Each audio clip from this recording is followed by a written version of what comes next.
Alright, so I'm going to make this video so I can send it to YouTube. This is a preamble. This is just a preamble. It's not, this is just a preamble, okay?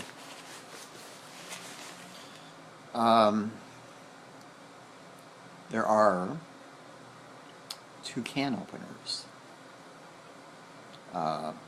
They're far apart, though, very far apart.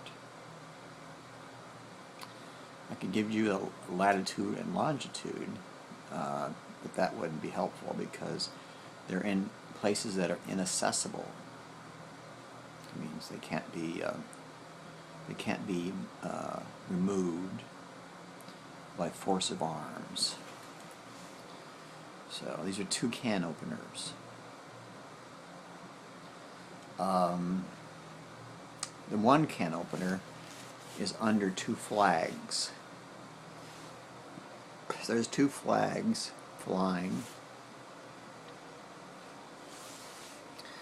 and one of the can openers is lying very close to the two flags that fly high above fairly substantial historic building. Okay, now sometimes people call me Jack. Sometimes people call me Scratch. Okay. But anyway, that's neither here nor there. I say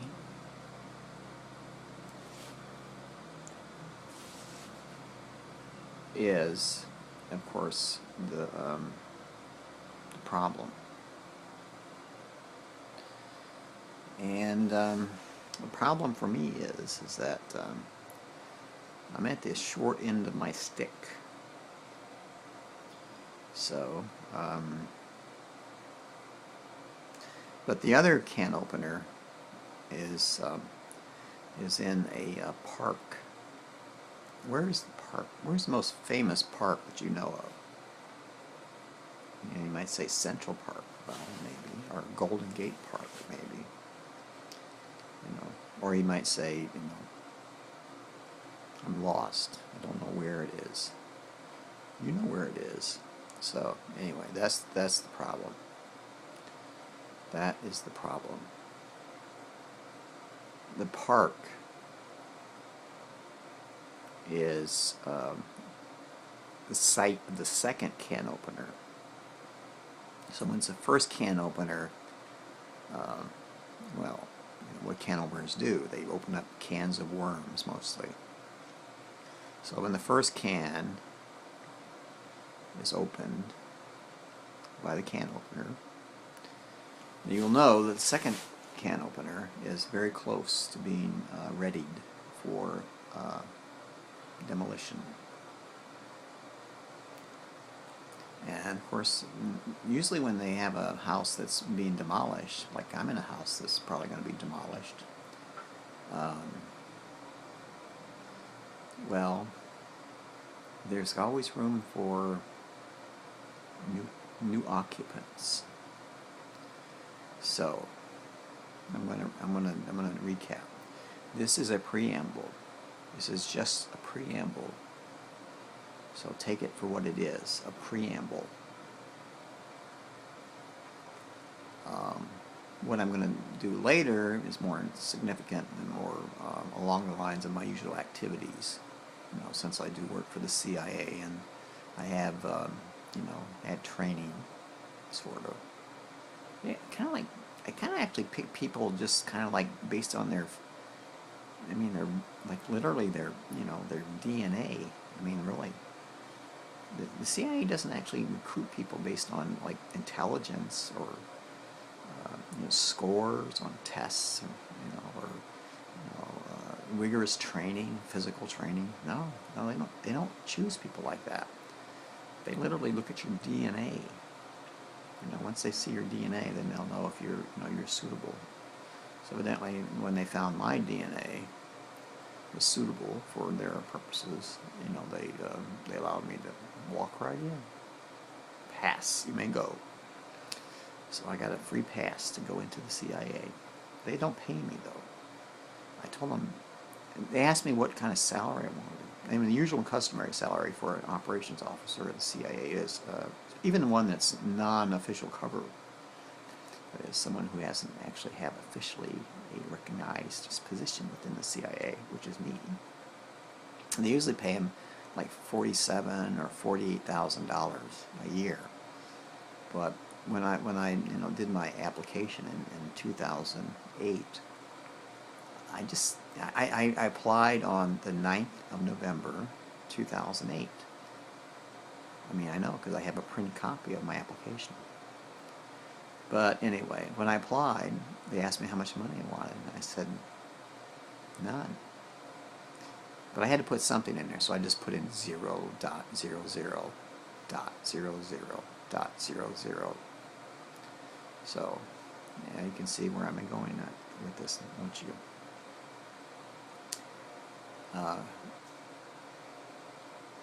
The grounds for my my insistence that I not be paid is simple. I don't believe that working for the CIA is actually a job. It's more like a calling. So, I mean, literally, it's almost like a mission from God. God comes down and says, "Hey, you're going to be the one, so I'm going to be the one." So that's what it is. I look at it as a calling, as a holy office. And anyway, so the problem with working for the CIA is, of course, the universal problem, which is that people try to kill you all the time. I mean, they're trying to kill you all the time. I got to watch my back, 365 days a year, 366 days a year, actually. I got to watch for the leap years. Anyway, that's not that funny, really. I don't make really funny jokes anymore.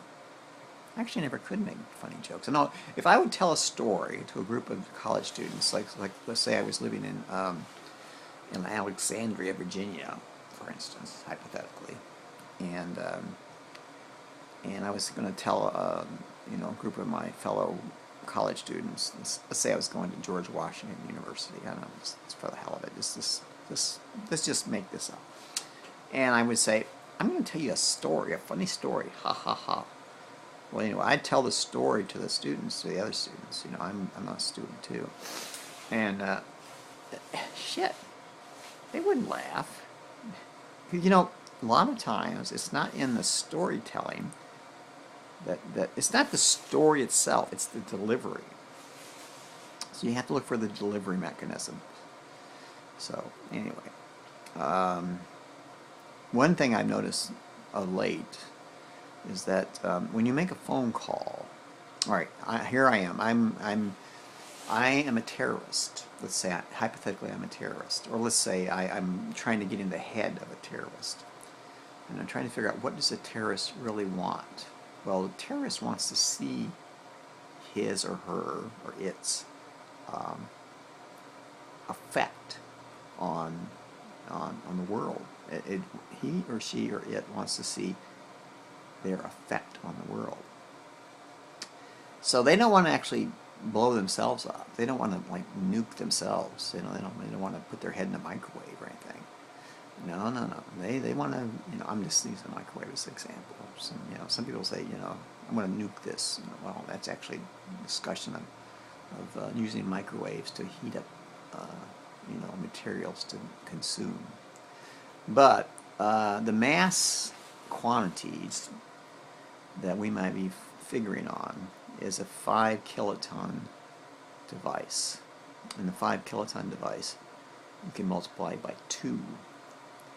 And then you can multiply that by 2. So you get a rough idea of what the yield is. I actually have a calculator on my phone, which I'm using right now, to actually figure out which is the kill zone, which is the the zone of contamination, fallout.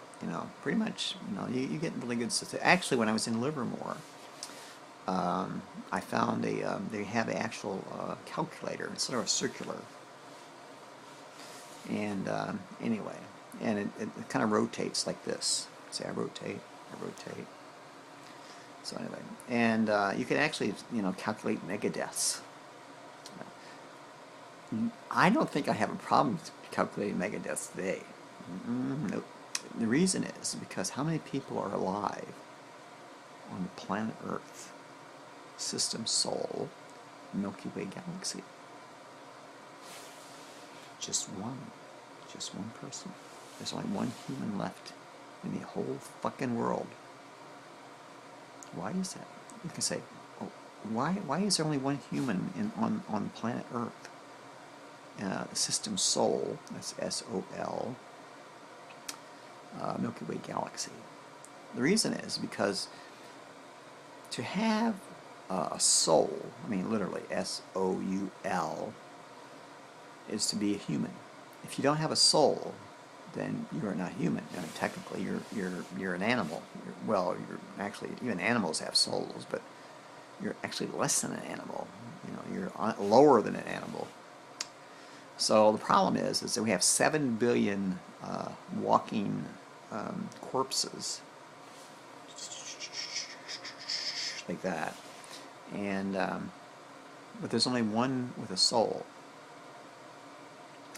Now you might say this is very strange. I'm uncomfortable with your conversation. It doesn't make any sense. Why should there be 7 billion soulless meat sacks walking the planet? It's because we've been invaded. We've really been taken over by something unholy and really bad. The good news is that my father, I mean my true father, up there, he says that we only need one soul. One soul is sufficient to hold together the whole planet, the whole solar system, the whole Milky Way galaxy, the whole universe. Only one soul is required. So as long as there's a soul in a human on the planet Earth, time will not stop. Time will continue. Alright, so I'm just making this philosophical discussion, sort of a hypothetical. If you've looked into idea of free energy, Tesla, different processes in terms of they have superconductivity. I think there's superfluidity, and then there's anyway. The thing is though, in addition to the philosophical discussion, I'm going to make a little slight scientific discussion. There is a theory that there is only one electron in the whole universe. There is only one. Now you ask, well, how can you be holding a device in your hand, which is made of molecular matter, and it's molecules, and molecules are composed of atoms in a certain arrangement, and atoms are composed of protons, neutrons usually, and electrons in a certain configuration. How can this be? How can you say there's only one electron? Well, the reason is like my forebears. They knew that there was only needed to be one electron. There only needs to be one electron in the universe. We don't have to have 2 electrons. In fact, to have 2 electrons would be basically resulting in the chaos and the destruction of the whole fucking universe. So we only need 1 electron, and therefore that's I don't know, it's a theory that says there only needs to be 1 electron. Electrons have mass, but not much mass. How do they get their mass? That's a good question. There is the Higgs particle, which is supposedly the God particle, which is basically sort of like a misnomer. It's kind of like, how do things get mass? They get mass somehow. Some people say there's the equivalence principle. They have the strong equivalence principle and the weak equivalence principle. It's like the strong law of large numbers and the weak law of large numbers. But anyway, it's just in the same sense, and I'm going to do recursive discussion. Just in the same sense that there only has to be 1 electron in the universe to satisfy most you know, what they call